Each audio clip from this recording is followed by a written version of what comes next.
两位公主，请留步。谁敢阻拦狄公主，小心你们的脑袋！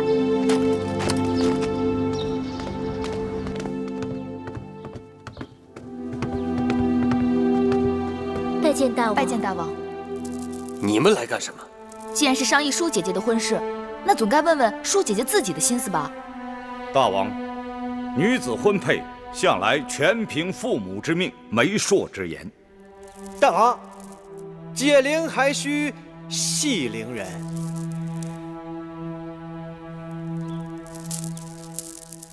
好，淑妹啊，寡人今日就当面问你一声：秦王嬴驷3番2次来我楚国求亲，声言非你不娶。可这秦国千里迢迢，道阻且长。王兄认为你一定不会愿意嫁到那荒僻之地的，所以正打算替你做主。大王恕罪，此事还是由舒儿自己做主吧。你说什么？求大王体恤兄妹亲情，成全舒儿与秦王的姻缘。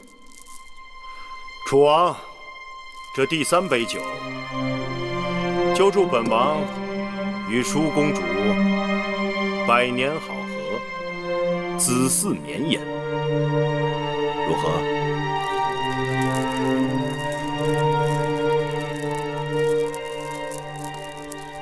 母后息怒，舒妹妹也算是个性情中人，竟然不顾母后的颜面，只身闯入大殿，当众承认与秦王的私情，让大王好生难堪。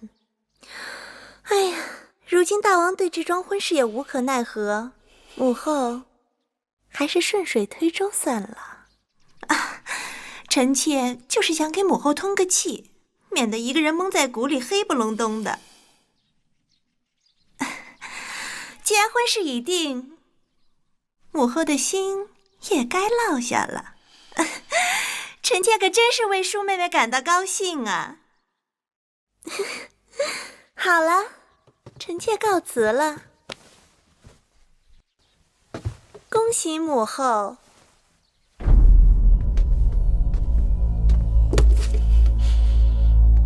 气死我了！真是气死我了！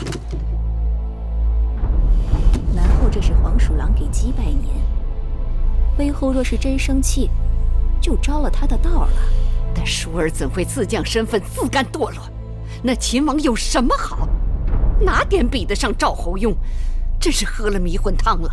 舒公主也许是受了别人的挑唆，那月华台里不是还住着个芈月吗？可不是，我真是糊涂，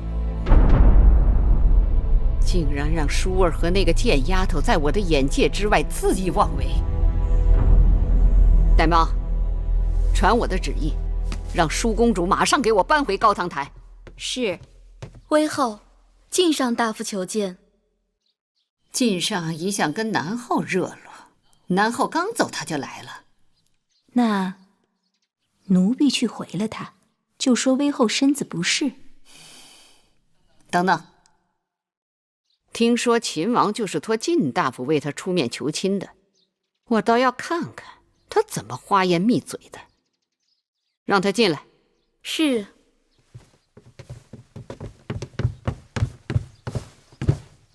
拜见威后。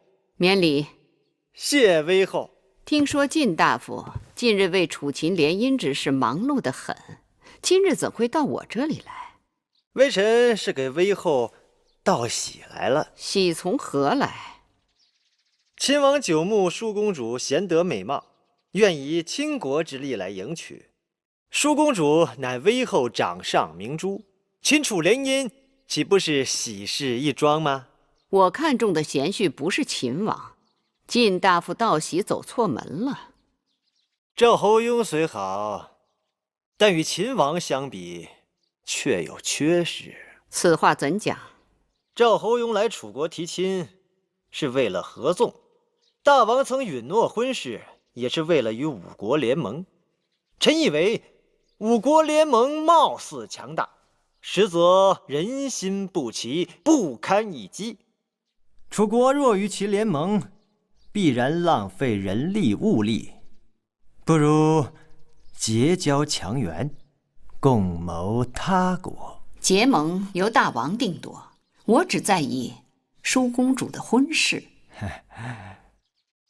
这婚事和结盟之事同理，吴国联盟尽其力，只相当于一个楚国。然而，五国人心涣散，只可当半个楚国。秦国国力雄厚，与楚国不相上下。若与秦国联姻，强强联手，便可无敌于天下。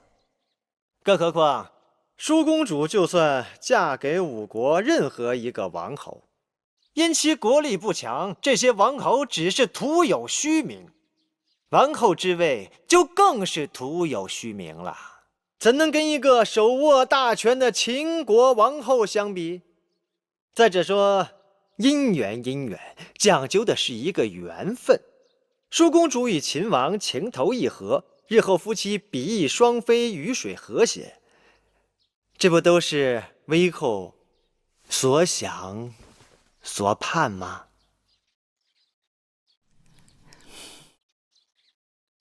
你虽把那秦王说的百般之好，可那秦国荒蛮，秦人粗鲁，舒公主要是嫁过去，怕是要吃苦头的。好与不好，要问舒公主的心意。耳听为虚，眼见为实。为后何不找个机会，亲眼见一见秦王？到时便知微臣所言句句是真。我就信你一回。5日后是郢都祭祀少司命大典，舒公主会献舞少司命，到时我和大王都会去，我会让大王宴请秦王。秦王的人品和谈吐如何，我一望便知。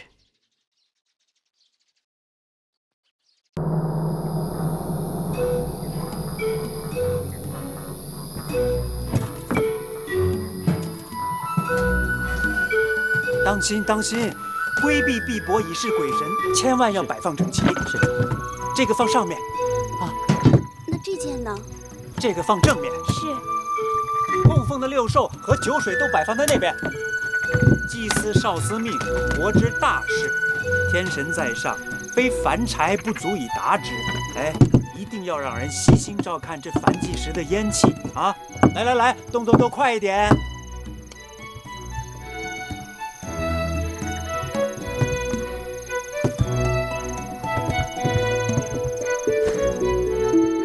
黄公子，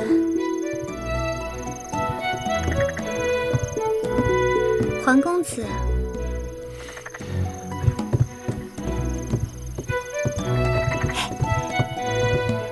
月儿，舒公主，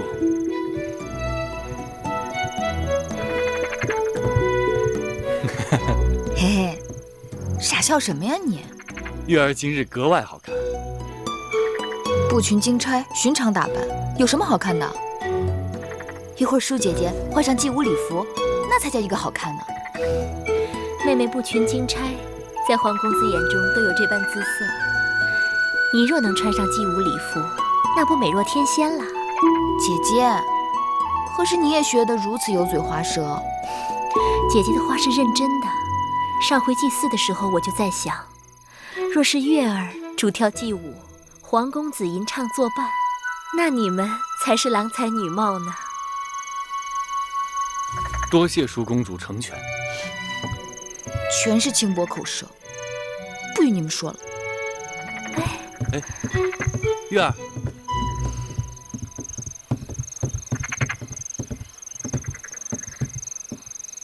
其实他心里是有你的。皇歇只是想讨个今日的彩头，祭舞之后，恳求大王把月儿许配给我，望少司命庇佑，天遂人愿。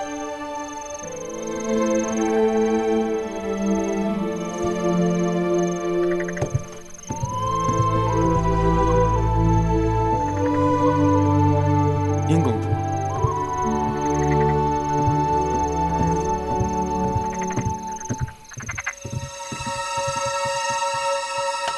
殷公主，这壶中便是公主要的北域雪梨酒。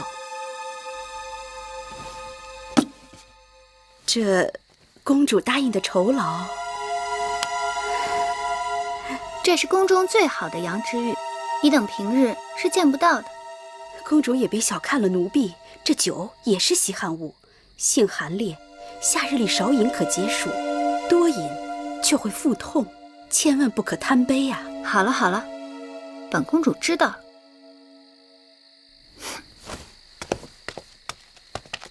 你见到舒公主今日要穿的那件祭祀舞服了吗？见到了，美的无与伦比。姐姐，刚才你与子歇说了些什么？不告诉你。你若不告诉我，那以后我也不告诉你了。你不告诉我什么？你想知道的事情啊。你不告诉我算了。天好热呀，珍珠，去给我和月儿倒些凉茶来。是。舒妹妹，可是口渴啊？我这里有一壶玉露琼浆，据说饮用后可让人冰肌玉骨，有脱神成仙之态。既然妹妹将在祭祀大典上主跳少司命祭舞，何不多饮2杯，也可助兴。姐姐，平日里你就不胜酒力，这酒还是不喝的好，免得误事。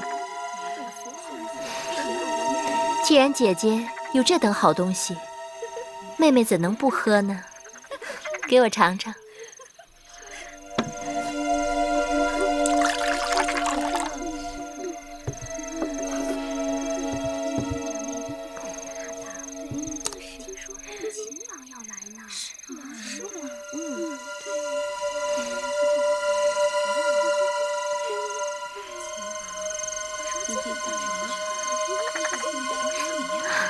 真是甘甜如蜜，清凉入骨啊！这么好的东西，你们可不能跟我抢啊！再来一杯。姐姐，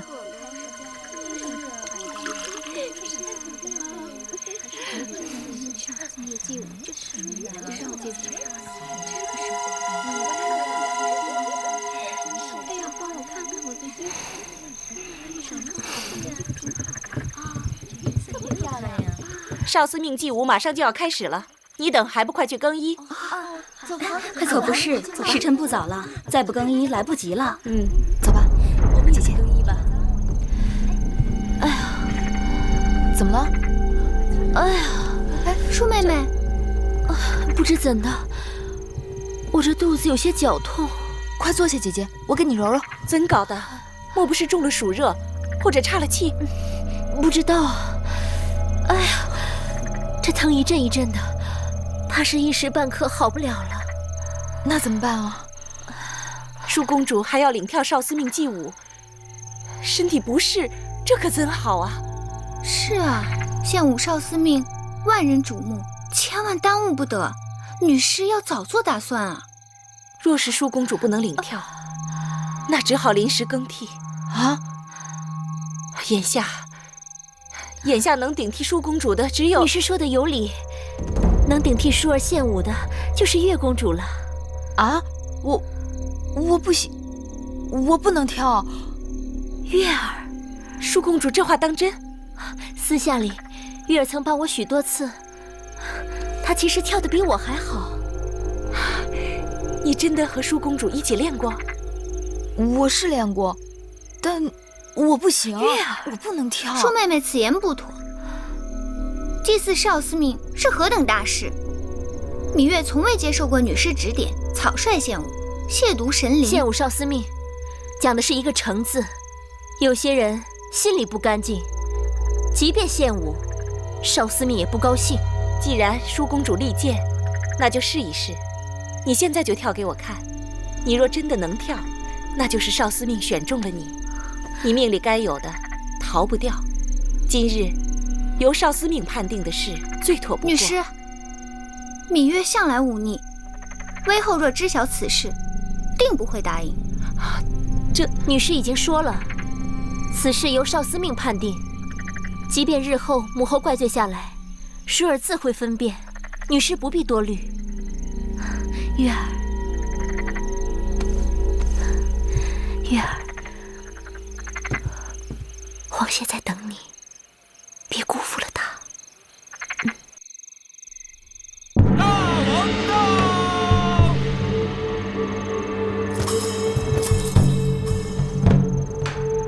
秦王到！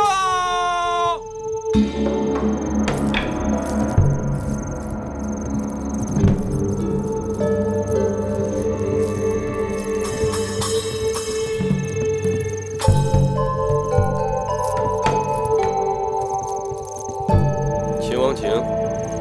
楚王请。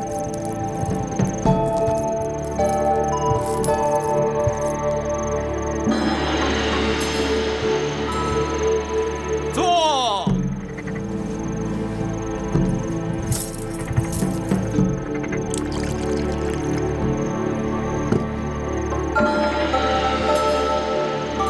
秦王请。楚王请。韦后请。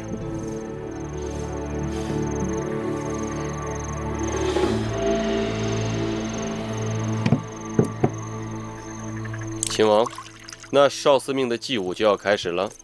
今日歌乐鼓舞，同鸣相召，以屈子的九歌祭祀少司命，极光凤羽，别具匠心。秦王可知道今日祭祀之舞领舞之人是谁？是谁？正是寡人的贤妹舒公主。舒公主领舞，好。早闻楚国歌舞美轮美奂，本王今日应楚王之邀，能一睹其真颜，也是大幸。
那秦王果然是相貌堂堂，一表人才。韦后好脸力，舒公主未来的郎君一定是万里挑一的。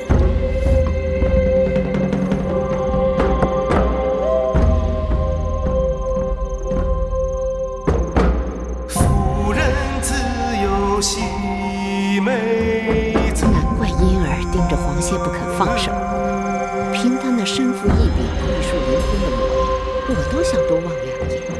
孙何以息愁苦？像婴儿这样情窦初开的小女子，自然是把持不住。韦后说的是，在婢子看来，咱们楚国的盛年才俊，一点不比那些诸国的王侯们差呢。难怪世人都说咱们大楚人杰地灵，世间人才大王揽尽。这恰恰显示了我们大楚国的胸怀。先王们征战纳降小国，那些亡国的王子王孙们到了楚国，哪个不是在这里好好享受着荣华富贵？满堂喜美。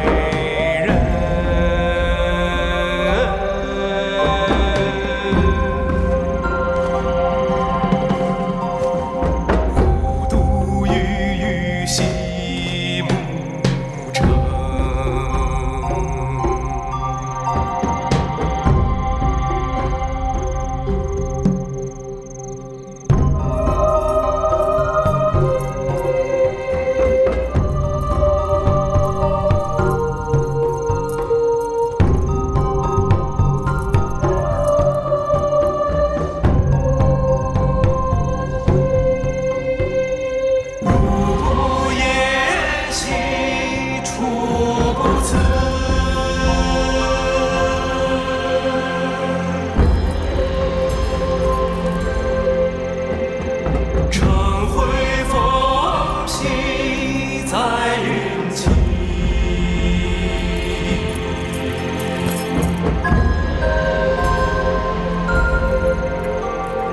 北漠北行胜别离。刚刚还在。这后宫姐妹真是人才济济。往日光闻舒公主武技卓越，今日才知这月公主真是更胜一筹。大王，您说呢？啊，是不错，的确跳得不错，婀娜多姿，宛若仙子。楚离子啊，先前不是说今日祭祀之物是舒公主的吗？或许舒公主身体不适，无论如何，总该是有缘由的。疏儿来兮，忽而逝。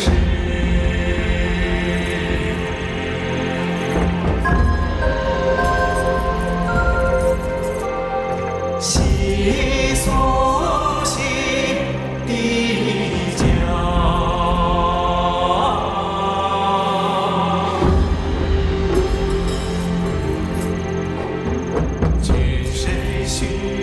楚离子，你月这个丫头，平日里看起来男孩子似的豪爽，今日呢，恍惚换了一个人。寡女约可与，臣弟刚才见她在台上与黄歇眉目传情，真是姻缘天赐，一双璧人。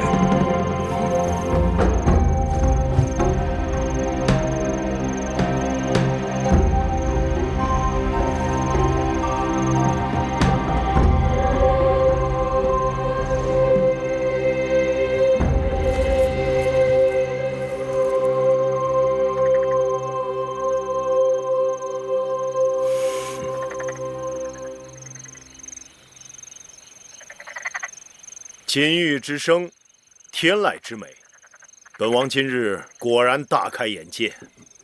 今日是舒公主与秦王的定亲之日，载歌载舞，正应了大吉大利之兆。请。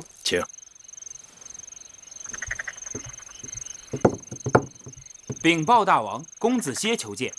带他过来。是。公子歇为何求见？秦王大约不知，这是我大楚的风俗。少司命是楚国幸运之神，掌管婚配、子嗣、祸福。往年给少司命献歌献舞的金童玉女，都可以来向本王讨个赏赐。哦，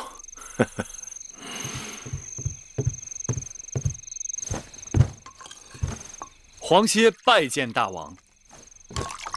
黄歇，今日祭祀大典，你等轻歌妙舞，令少司命欢颜。寡人要好好的赏赐于你。说吧，想要什么？大吉之日，子歇不求荣华富贵，只是心里有一个愿望，不知当说不当说。但说无妨。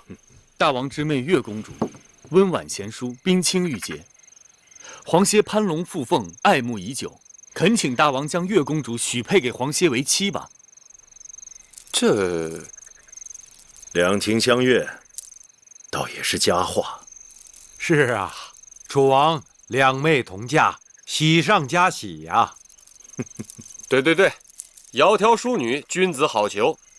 这才子配佳人嘛。公子歇，你身为太子伴读，屈子之高徒，该知道这儿女婚姻讲究的是父母之命，媒妁之言。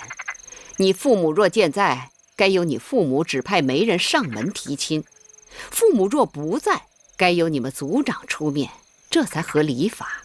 母后之言甚是。黄歇，月公主毕竟是寡人的贤妹，此等大事，寡人要于微后和你皇族族长商榷之后才好决断。黄歇回去即刻请本族族长前来提亲，多谢大王微后成全。今日少司命献舞，究竟怎么回事？舒儿喝了殷姐姐拿来的酒，肚子绞痛，实在是应付不了，才求月妹妹上台顶替的。米音在我眼皮底下弄鬼，我心里有数。你若不贪杯，怎会闹到如此无法收场？舒儿知错了。即便如此，少司命献舞是宫中地位高贵之女子献舞，哪轮得上芈月抛头露面？母后仁慈，月妹妹与皇公子两小无猜，情投意合，两人天造地设。舒儿也是想顺水推舟，成人之美。我和你王兄想借着少司命的吉祥，庆贺你与秦王定亲之喜。你倒好，让芈月踩着你上位，丢尽了我的颜面。母后息怒，要怪就怪舒儿吧，千万不要责罚月妹妹啊！责罚她？不，这一次我是和你一样，去尽力成全她。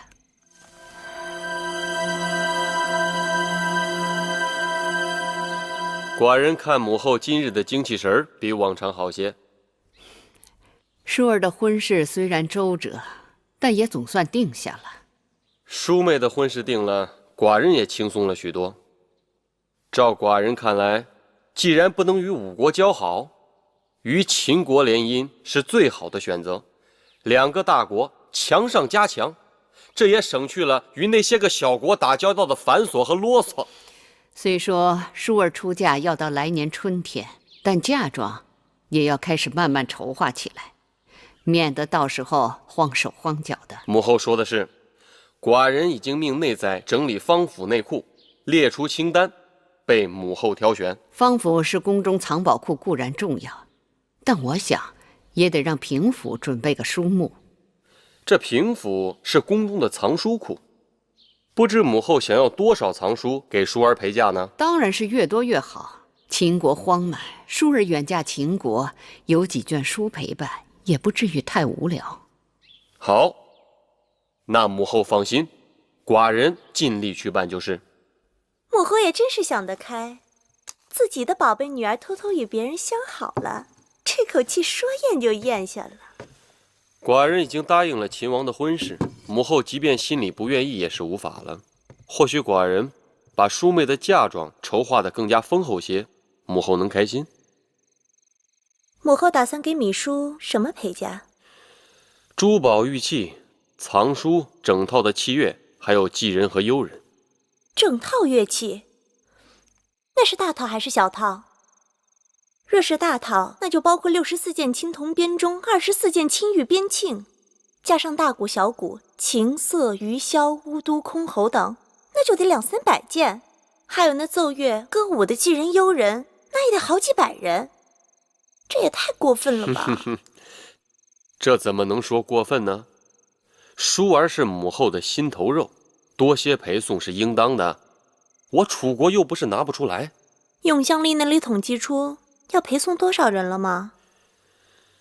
景昭两家各出1名族女为应妾，每个人最少有10多个侍从侍女。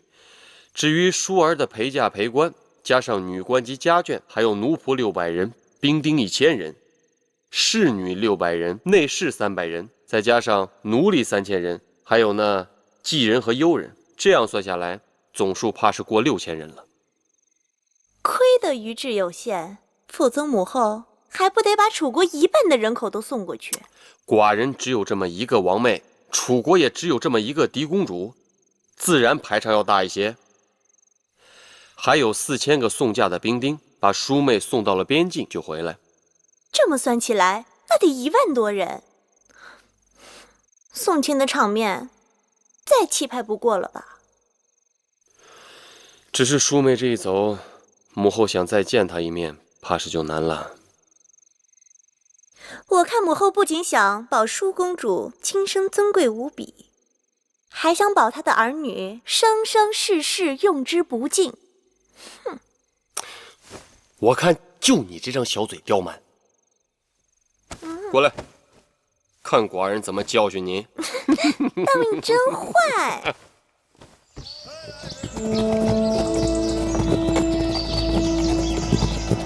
张子随寡人离开楚国，下一次回来不知何年何月了。张仪愿与大王相约，倘若下次再回郢都，定是兵临城下。好。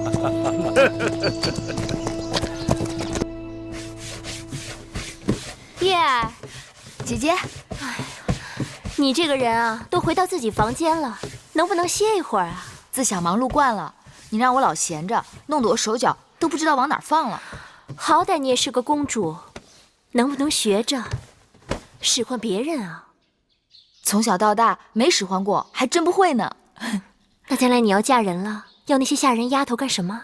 谁说我要嫁人了？还嘴硬。前2日是哪位公子在祭祀少司命大典上向月妹妹求婚的？好啊，师姐姐，你舒公主、月公主，公子歇在殿外求见。果真灵验，说谁谁就到了，快让他进来。是。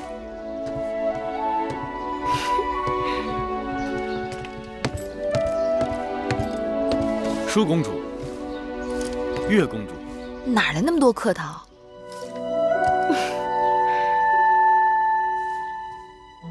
近几日你好像清瘦了不少，又犯傻气。珍珠，快去烹茶。是。你来找我有何事？怎么一早就过来了？是威后召我来高堂台的。皇族族长已经向大王提了亲，大王也有了允婚的意思。我猜想威后定是叫我来说赐婚的事。真的？所以我马上来告诉你一声。这下可好了，以后有公子歇照顾妹妹，我这也放心了。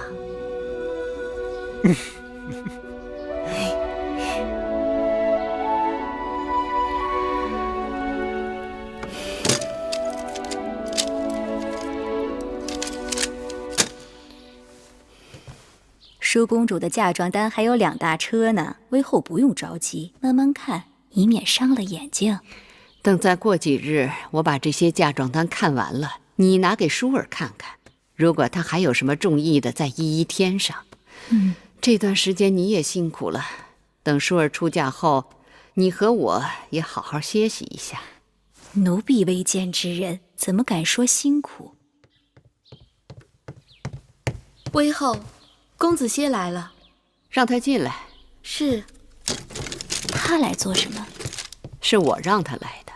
我刚刚想好了一盘棋，下好了可以一发双冠。皇歇拜见威后。免礼。皇歇，你长大成人了，你可知道你还在孩童时，我就在你们族长的怀抱里见过你。那时我看你古貌淑清，我就断定你将来必有相陀之才。威后过誉了。如今你的文才武略已经快赶上你的师父屈原屈夫子了，可见我看人一向很准。春秋时，鲁国的叔公武公也说过，子贡贤于孔子，而子贡说，若是拿宫墙来做比喻，我的宫墙只有尖头一般高，别人过来都可以看到里面的一切。而孔夫子的宫墙有数仞之高，若不得其门而入，便看不到里面宏伟的宗庙和华美的宫殿。子歇与屈夫子正合此喻。年轻人难得如此不矜不发。皇歇，你可知我今日让你来是为何事？子歇猜测，不应仅仅是家常闲话。是家常，但不是闲话。君子正心修身，还要齐家治国平天下。公子歇乃是楚国栋梁之才，如今也到了成家的年纪。子歇已为此事焦虑数日。那日祭祀大典，子歇已向大王提及亲事，望大王和威后开洪天之恩，成全子歇。你何苦那么惶恐？你父母早亡，男大当婚，我和大王自会为你做主。谢威后。按理说，你向公主提亲，须行6礼，那纳采问名就算了，但纳吉一定要做的。子歇的父母早已过世，可求我皇族族长代为纳吉。我已经把他的生辰八字给了你们皇族族长。昨日皇族族长把大祭司问卜于庙的结果告诉了我。大祭司在神寺求问神灵，求问祖先。祖先说，你们这桩婚事应是吉兆。太祖明堂必有子歇。既然如此，那接下来就要纳征请亲了。这些事你也应该跟你们族长尽早商议才好。子歇回去马上就办。那你打算什么时候迎亲啊？如无大碍，越快越好。年轻人就是急脾气。新嫁娘和舒儿是从小一起长大的，私交甚好。我在想，可以让宫里把她的嫁妆和舒儿的一起办。舒儿出嫁前乱则乱，但不会耽误你迎娶。两桩婚事赶在一起，也让我热闹热闹。另外，我让大王赐你金华台，你可以在那里成亲。全凭威后安排。威后说了，让你和舒公主一同出嫁，还让大王把金华台赐给你我成亲呢。听起来样样都好，只是威后何时变得这样善心了？怕是大王已经允婚，干脆做个顺水人情罢了。少司命庇佑，希望这一切都是真的。当然是真的。哟，这不是皇公子吗？殷公主，听说大王已经给你赐婚了，月儿正要去给皇公子道喜呢。谢殷公主好意，成亲之时，我和月儿一定会请你去喝喜酒的。哼，用不着客气。喜酒呢，月儿当然是要喝的，而且会和皇公子一起喝。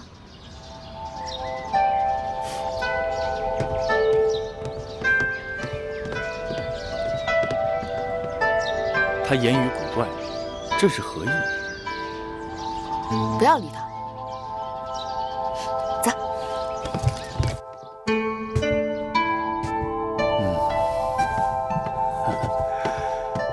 哎，子歇，季伯，前2日大祭司把你和公主的八字做了纳吉，你猜怎么着？看年柱，你们是天合地合，你们的八字二神相生，互为喜用，一桩大好姻缘呐！劳累季伯了，子歇事后自有重谢。哎，一家人不说两家话。这6礼之后啊，我们就要考虑给公主纳征了。仪礼试婚礼上对纳征是有规制的。虽说楚王不在乎咱们那点钱财，但那上好的玉璧、虎皮、鹿皮，那是一定要有的啊。那是。还有锦帛，锦帛20匹够了吧？就20匹。接下来我们还要赶紧的禀于有司，告于乡老，好好操办这件事。不对，这八字不对，季伯，公主的生辰八字有误。怎么会？这是宫里送来的，字字金玉，板上钉钉，不会有错的。月公主是癸未年生人，而这上面是壬午年生人，日子时辰都不对。什么月公主？你手里拿的是殷公主的八字，你可不要乱讲啊！殷公主？哪个殷公主？季伯，我要娶的是月公主，芈月。哎呦，威后让大王赐婚的可是殷公主，不是什么月公主。你当着威后的面可是答应了这桩婚事的。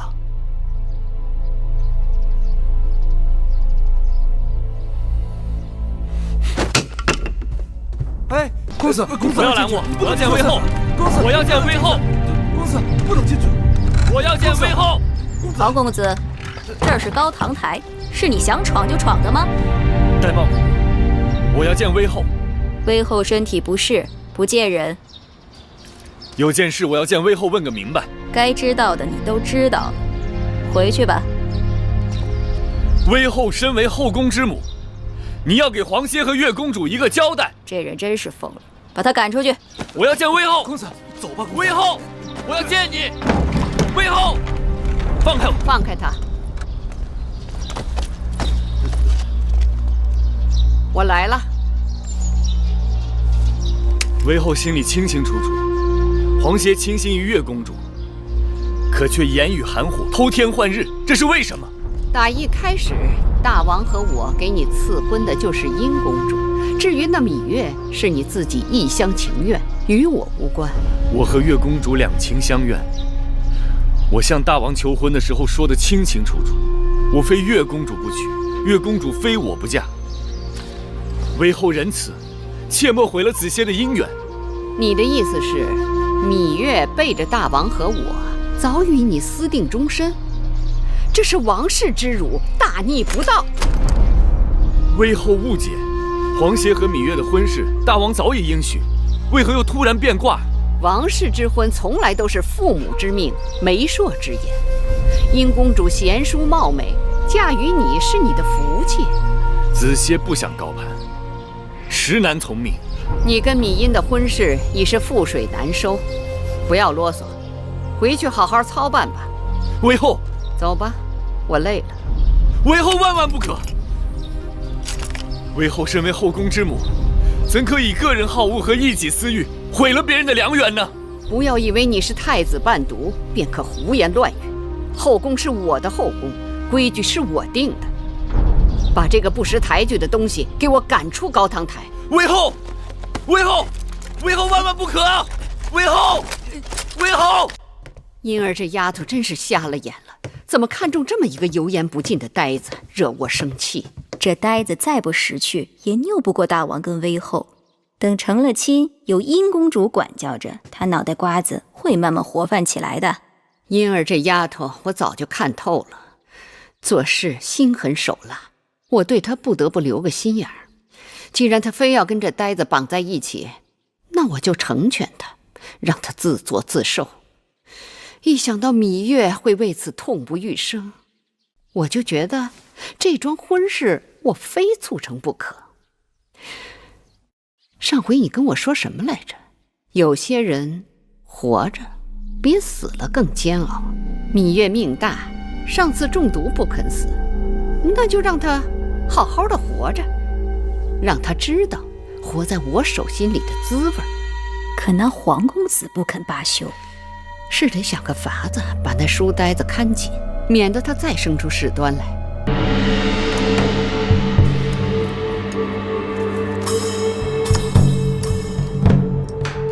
殷公主，时辰到了，殷公主请。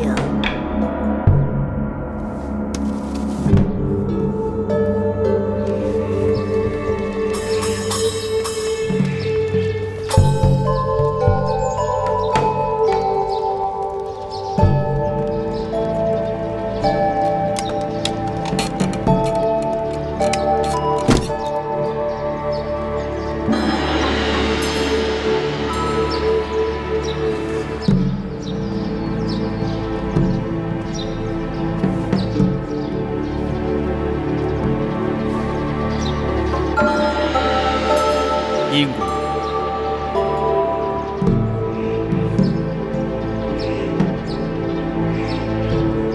季伯，怎么不见黄公子啊？子歇躲在喜房里不肯出来，我也正着急呢。他要不来，如何行这一拜大礼？我亲自去请他。这样不妥，不合理智。有何不妥啊？反正他早晚是我的夫君。哎，公主，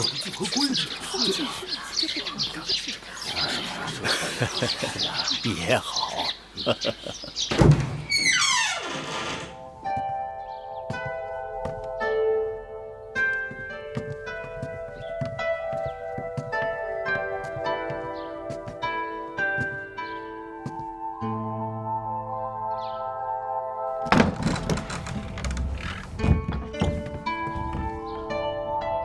夫君，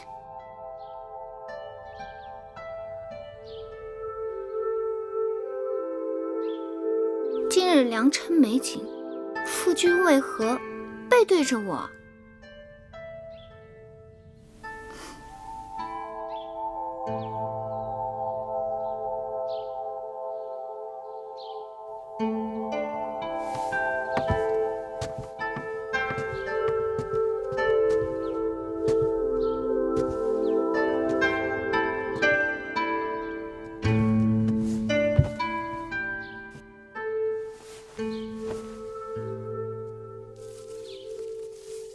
夫君，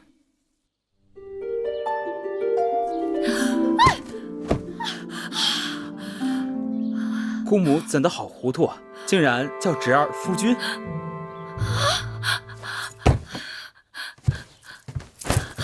公主，皇公子呢？皇公子，皇公子不是在屋里吗？那是太子。太子，太子一早来给皇公子贺喜，然后就走了呀。蠢猪，那走掉的是皇公子。公主息怒，公主息怒。啊！怎么出这种事？公主息怒，公主息怒，公主息怒。公主上看，公主，公主，公主，怎么回事？拜！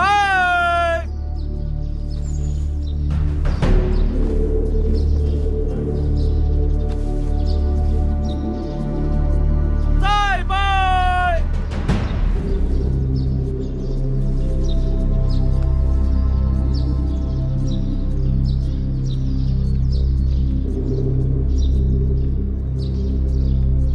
三拜！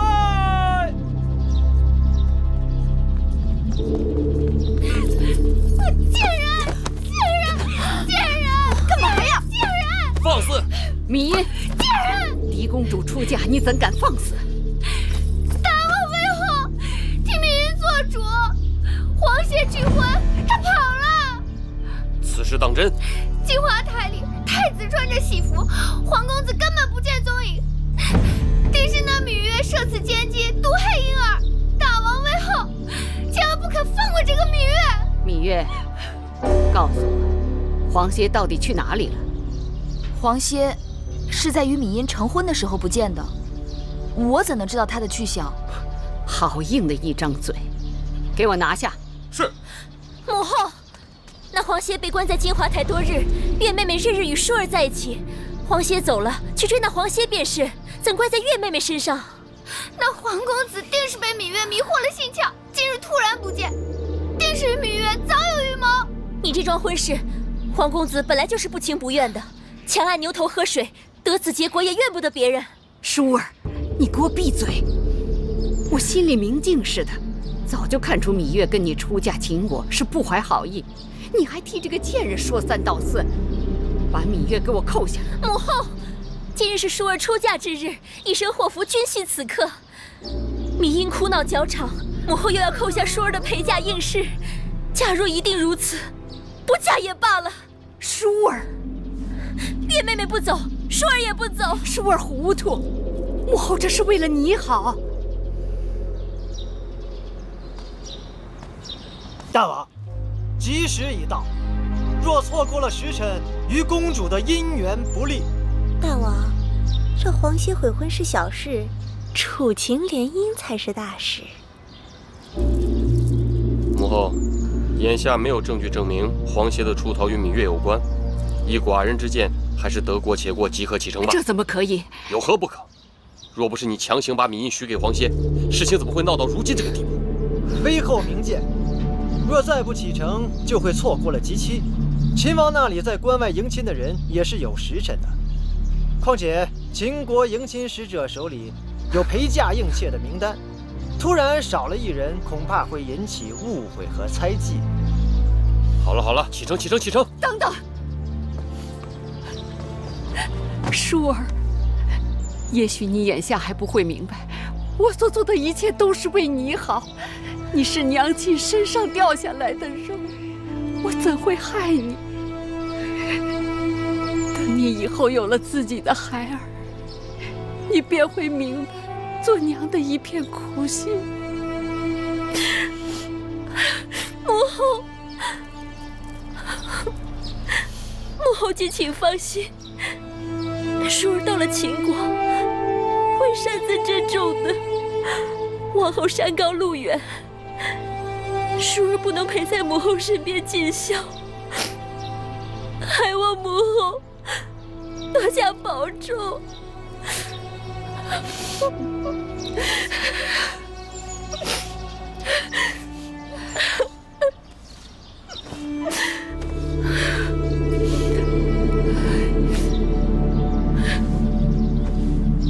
吉时到，启程。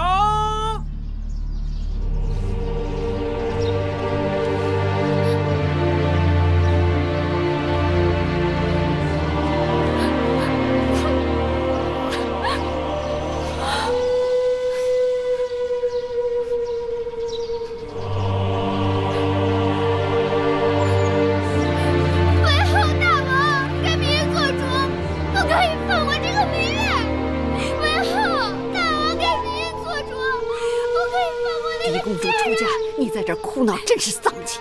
来人，把他给我拉下去！为何不可以放过那个贱人？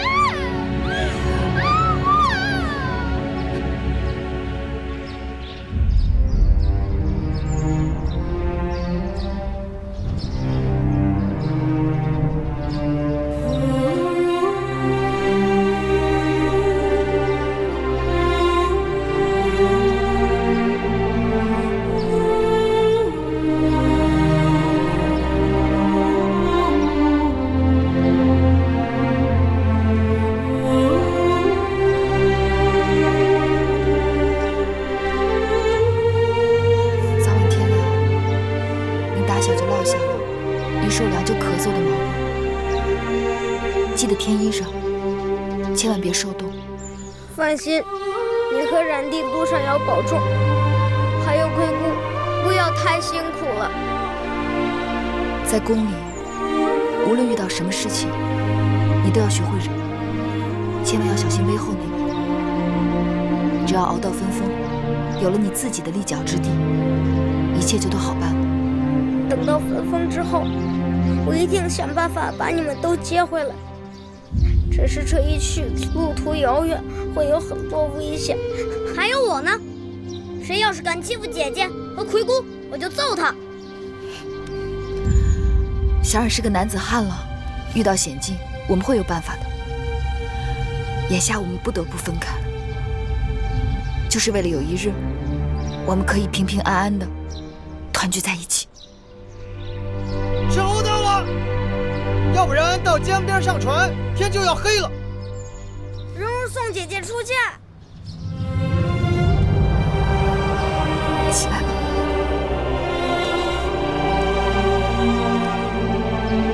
保重。保重。走吧。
襄城守将唐遂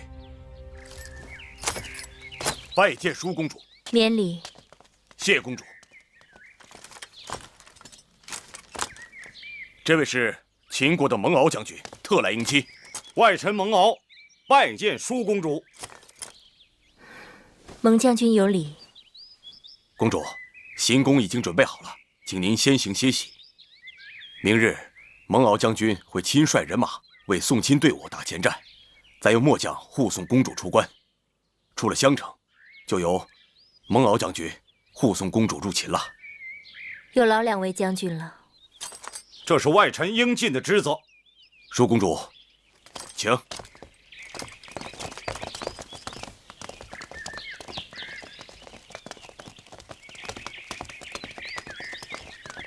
岳公主，小心脚下。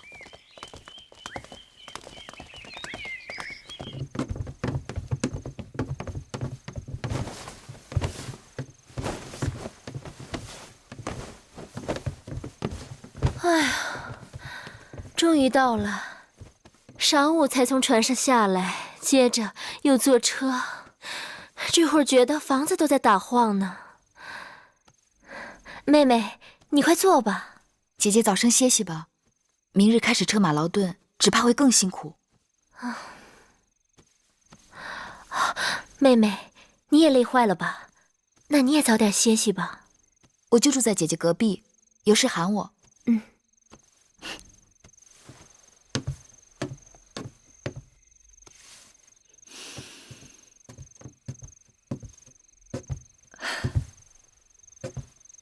这孩子累坏了，一沾枕头就睡着了。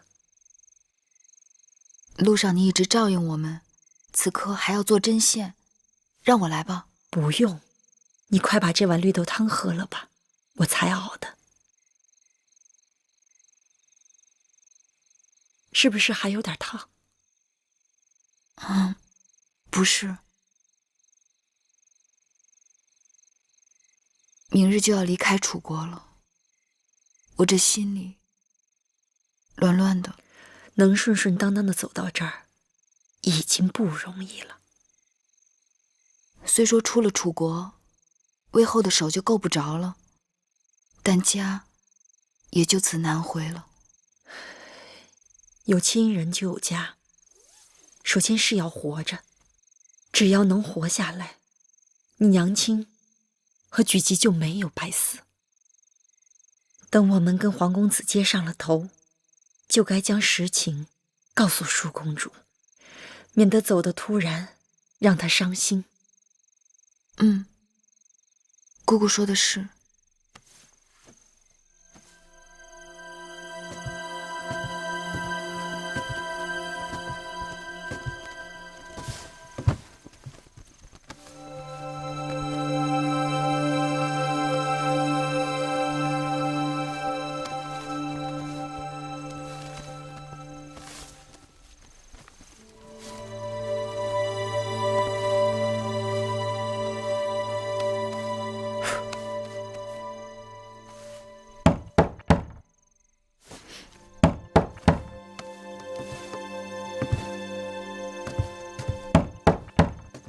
谁啊？一位故人。我听你的声音陌生。你将门打开，便知道了。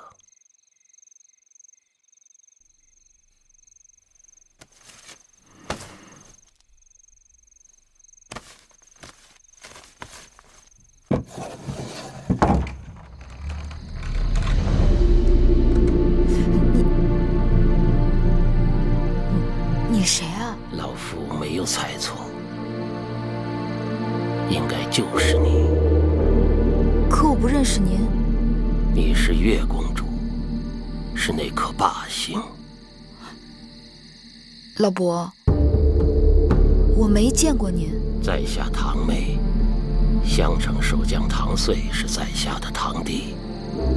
16年前你还未出世，老夫就知道你了。你在说什么？当年老夫夜观天象，发现霸星出世，4府变，6甲乱，主天下大变。我将此事报告给大王，说霸星将要降生到楚宫。大王当时高兴得很呢，没想到生下来的却是你这个女娃娃。于是老夫被剜去了双眼，流放到了边关。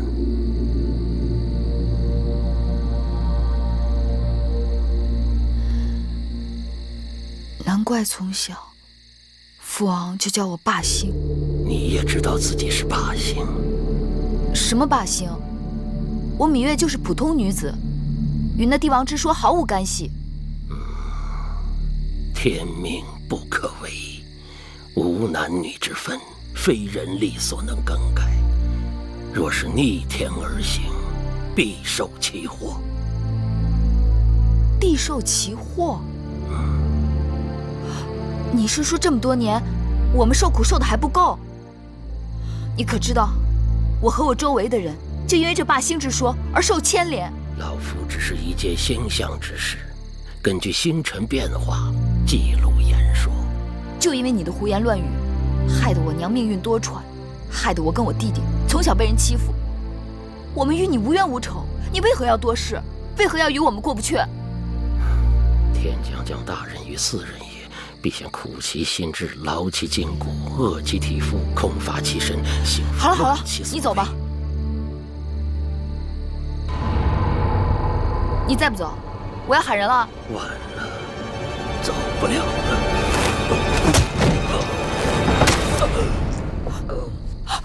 老伯，老伯。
大胆狂徒！慢！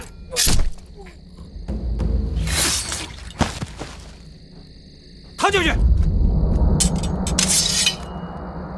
咎由自取。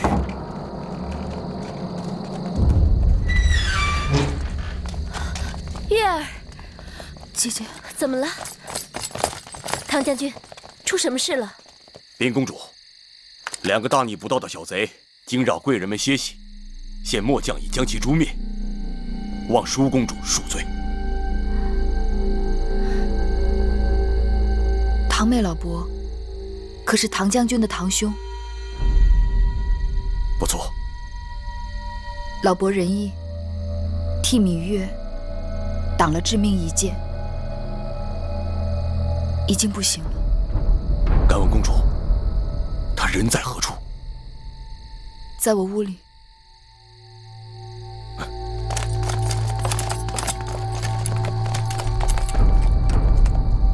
这门外不是有侍卫把守吗？怎么还能让外人进来？守门的侍卫均已被害。这院子外面应当还有巡逻的将士和值更的侍从，唐将军可知他们的去向？这……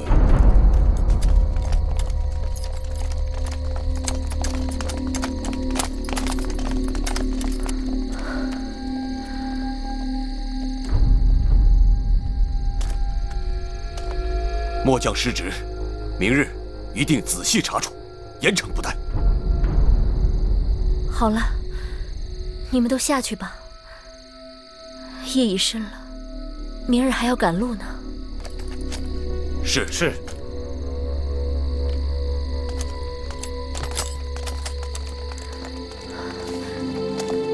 月儿，你没事吧？没事。吓死我了！你没事就好。只是这刺客来得蹊跷，死的也蹊跷。我一定让人禀报大王，狠狠地处罚这些襄城守将。其实也怪不得他们，这襄城是秦楚交界之地，历来盗匪横行。今日之事，大约也是哪个毛贼被糊涂油蒙了心，闯错了地方。玳瑁姑姑好灵清啊，连这小小边城的事情都了然于胸。奴婢也是道听途说罢了。既然大家都没事，那就早点歇息吧。早点歇息吧。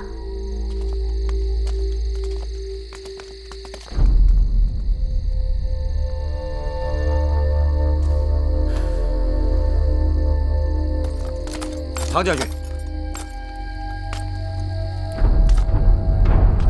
你还是警醒点好。这下半夜要是再出什么差池，你我的脑袋可就保不住了。这是当然。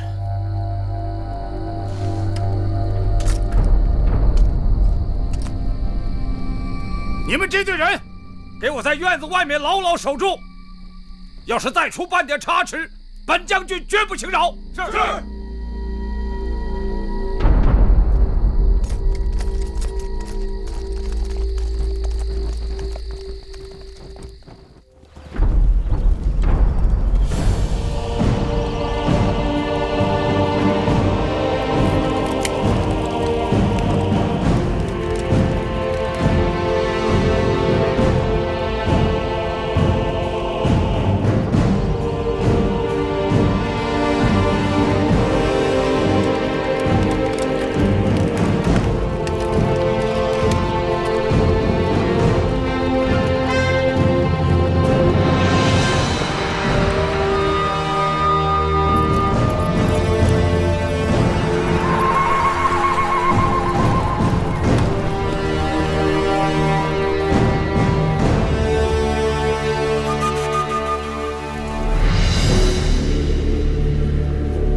我想了一夜，昨晚之事绝非意外。我心里有数，那堂妹突然上门，只怕就是好心来报信的。难道还是韦后？是她，也可能是别人。这可怎么是好？原以为一切都可以结束了，可现今，我只好盼着赶快到武关，到了那儿就有着落了。黄公子，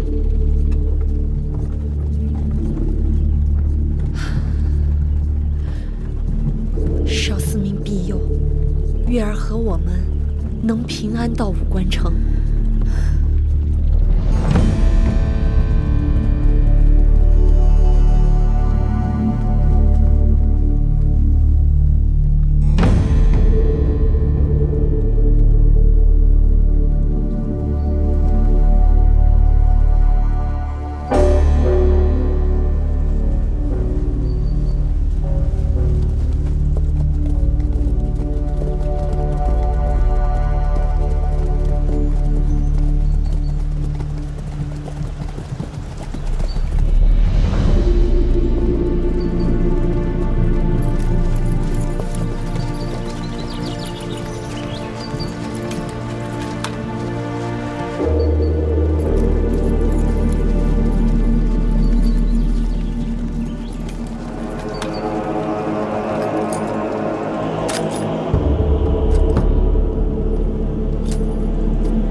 公主，此处已是楚秦交界，末将只能护送公主至此。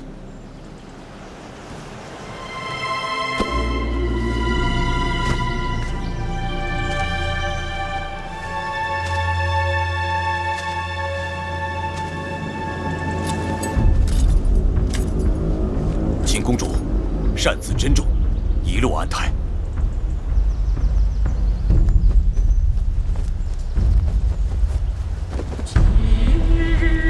上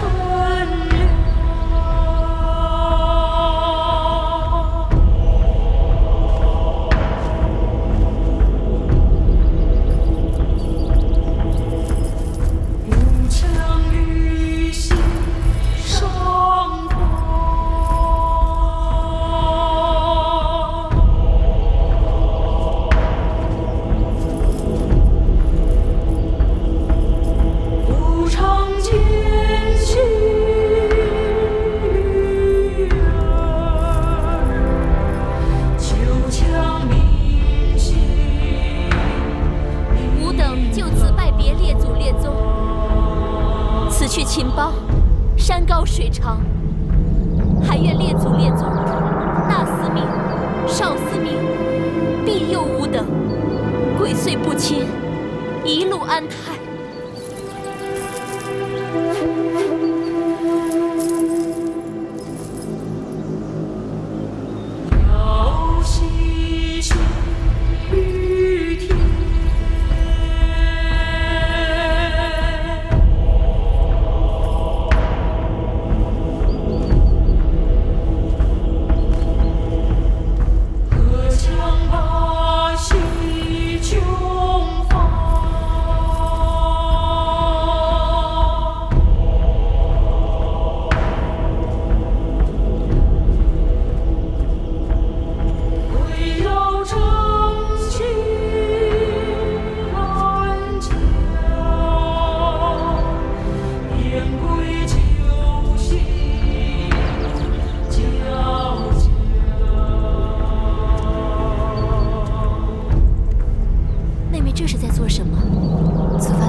之徒带在身上，也算是聊作安慰。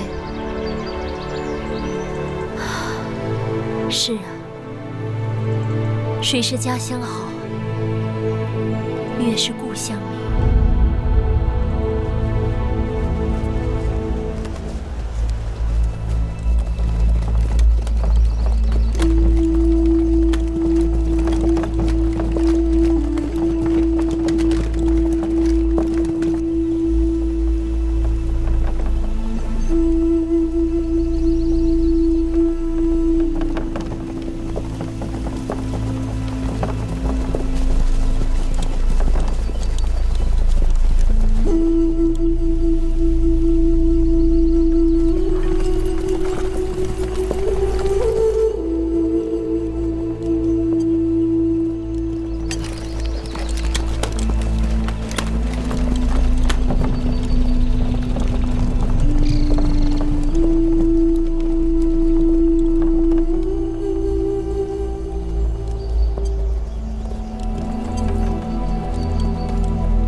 公主，你还好吧？你怎么样？停车！停车！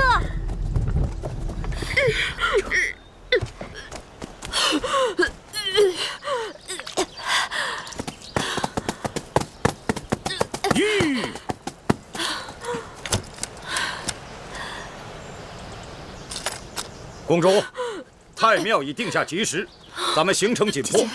末将知道，公主身子娇贵，可公主每日迟出早歇，走走停停，中间又是种种事故，照这个速度行进，怕是会延误婚期的。公主尊贵之躯，难以承受车马颠簸之苦，自然要多加休息。将军既奉秦王之令，遵令行保护之责即可，并非押送犯人。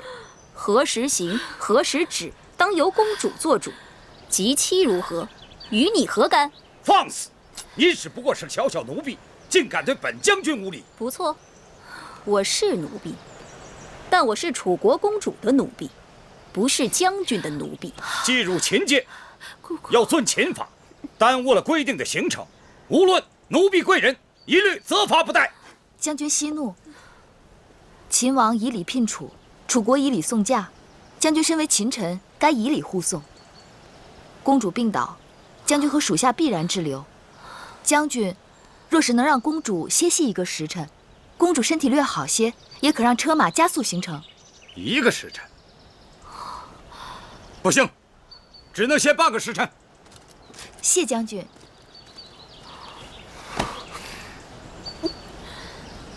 姐姐，喝口水吧。这水是必须喝的。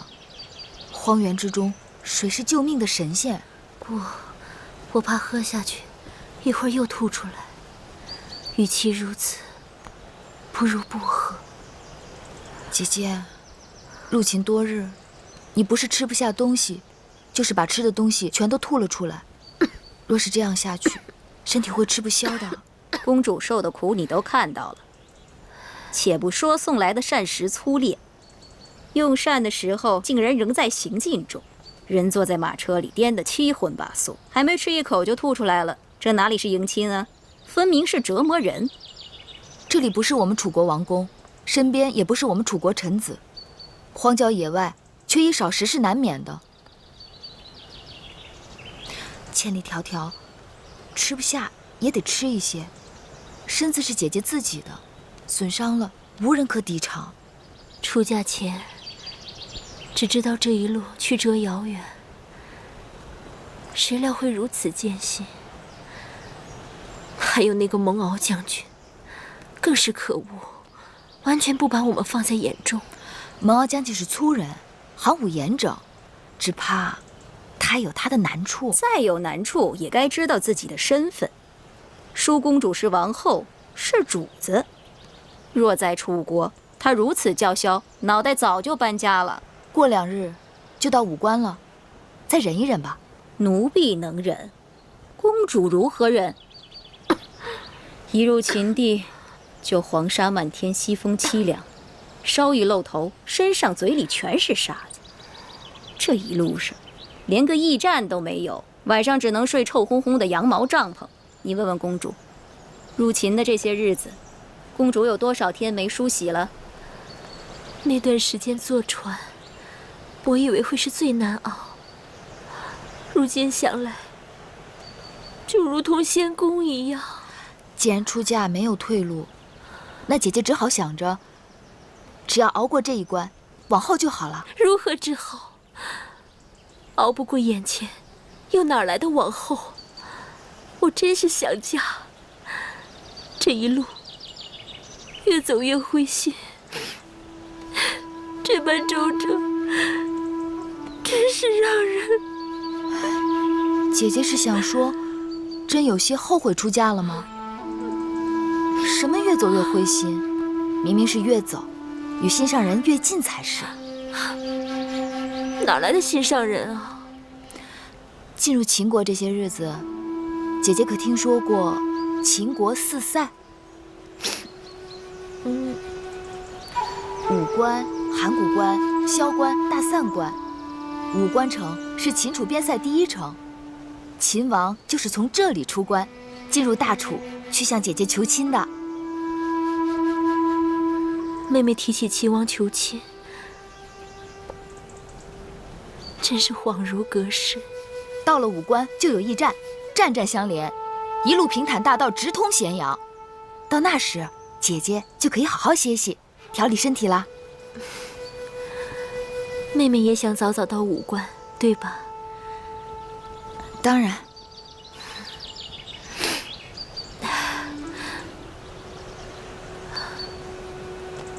说来也是，这么多的车马兵卒，都是因我而来。我要是打不起精神，不是更连累了大家？好了，把水和食物给我一些吧。姐姐，来，姐姐。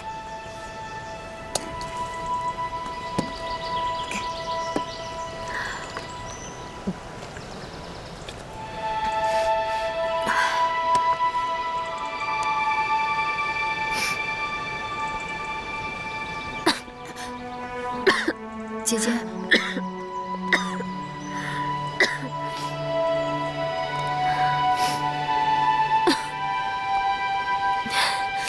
想来我也真是佩服你，这粗粝的糕点，如同嚼蜡，你是怎么咽得下去的？姐姐是从小没有尝过饿肚子的滋味，其实有东西吃，比饿着要舒服多了。真的吗？舒公主是金枝玉叶，天生就不该受苦的。像这种吃食也能将就下去的人，是自降身份，自轻自贱，姑姑若是觉得只有饿肚子才能保住大厨脸面，那你就饿着好了。但不该劝姐姐也挨饿。路上行程艰难，需要体力，不吃哪儿来的力气车马劳顿？别争了，我倒是真有些饿了，我再吃几口吧。